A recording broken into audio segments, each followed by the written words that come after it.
pour moi, la première règle qui semble très importante, c'est de préparer son entretien de recrutement, être au clair avec son projet professionnel, avec ses motivations. Si on le peut et si on a la possibilité, donc se renseigner sur l'employeur et préparer les questions que l'on souhaite lui poser, c'est toujours très apprécié par les employeurs.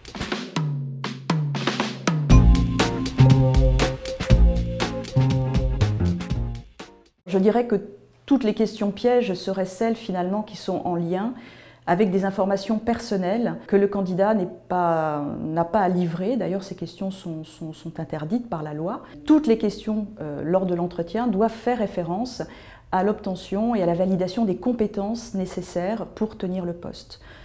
Donc, ces questions pièges, alors, elles ne sont pas, il n'y a pas de mauvaises intentions de la part du recruteur.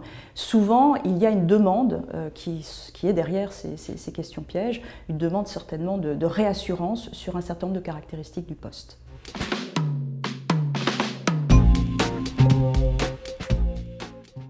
Eh bien, derrière ces questions pièges, souvent, il y a une deuxième demande. Il n'y a pas de mauvaises intentions de la part de l'employeur quand, par exemple, il demande à une femme combien elle a d'enfants, quel est son mode de garde.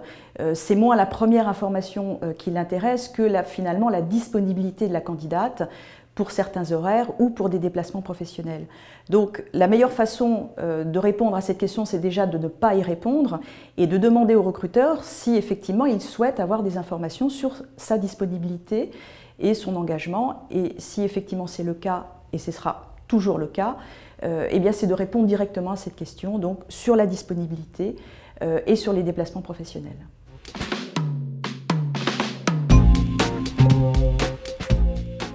Dernier conseil, entraînez-vous. Entraînez-vous avec votre famille, vos amis, pour être bon lors de l'entretien de recrutement. Et puis surtout de ne pas délivrer d'informations à charge émotionnelle trop forte, parce qu'on a des accidents de vie, on a des histoires dans la vie personnelle qu'il n'y a pas de lieu de mettre sur la table lors d'un entretien de recrutement. Et puis, si effectivement vous êtes confronté à un recruteur trop curieux, eh bien recentrez l'information sur les compétences et finalement aidez-le à lui-même faire un bon entretien de recrutement.